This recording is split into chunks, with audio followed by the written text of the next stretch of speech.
Une fois par mois, Gainsbert, 16 ans, passe une journée dans ce service pour faire un échange de sang, seul traitement adapté pour éviter des complications sur les vaisseaux de son cerveau.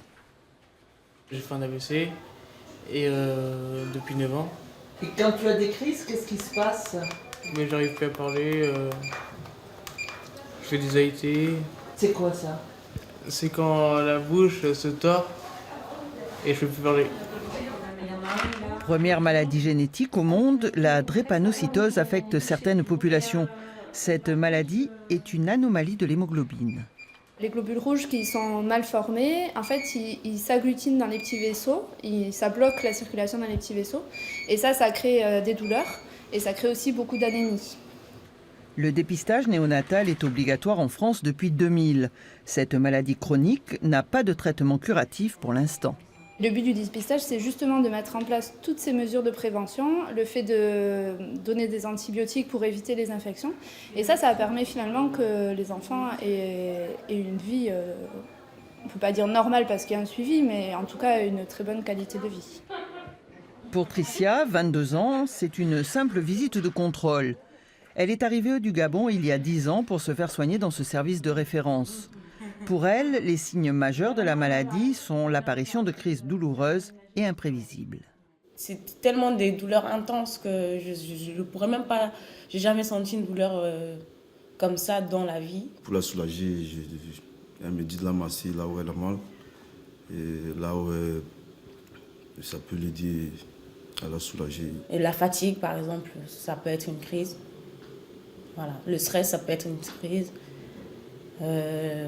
Tout ça, en fait, tous les facteurs de la vie quotidienne, en fait. Cette maladie est difficile à vivre pour les proches. Le diagnostic posé en Afrique il y a 20 ans a été un gros choc pour la maman de Tricia. À l'époque, moi, quand on m'a annoncé la maladie de ma fille, on m'a dit clairement que votre fille, elle atteint de la drépanocytose et les enfants de drépane ne dépassent pas 10 ans. Malgré les progrès de la recherche et la thérapie génique, l'arsenal thérapeutique est limité. Transfusion, médicaments ou greffe de moelle sont les seules alternatives. Et on en parle avec notre invité, le docteur Camille Runel. Bonjour. Bonjour. Si je comprends bien, on peut soulager, mais on ne guérit pas de cette maladie. Alors, il y a des traitements qui vont guérir la maladie, mais qui sont des traitements extrêmement lourds et qui sont, pour certains, du point de vue de la recherche, comme la thérapie génique, qui a commencé cette année, en 2016, avec un premier enfant qui a eu une thérapie génie à Necker. Et après, il y a la greffe de moelle osseuse, mais qui est un traitement lourd puisqu'il nécessite une chimiothérapie. Donc on va détruire la moelle du patient pour ensuite insérer la moelle d'un frère ou d'une sœur qui serait compatible. Donc il faut aussi tous ces éléments-là pour après essayer de remplacer cette moelle. Donc ça, c'est un traitement curatif. Après, il y a effectivement des traitements non curatifs qui vont améliorer la santé, comme l'hydroxyurée, qui est aussi une chimiothérapie orale, qui va diminuer le nombre de crises. Donc tout ça, c'est pour les formes sévères. Les transfusions sanguines, comme on a vu dans le reportage, dans les cas où il y a des accidents vasculaires cérébraux, qui correspond à une dizaine de % des enfants quand même, ou soit un risque, soit un accident avéré.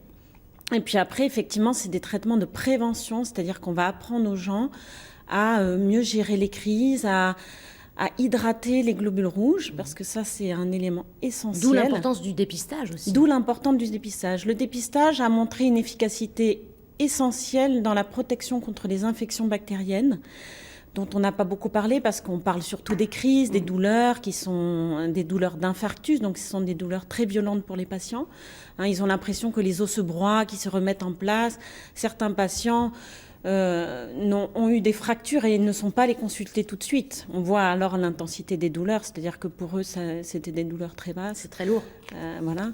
Et par contre, les infections, effectivement, on met en place des mesures de prévention parce que les enfants meurent, notamment en Afrique, c'est ce qu'expliquait cette maman, d'infections sévères. Et nous, on essaye de mettre en place ces éléments de prévention. On va donner des éléments aux patients. Merci, docteur Camille Runel. De rien. Merci à vous.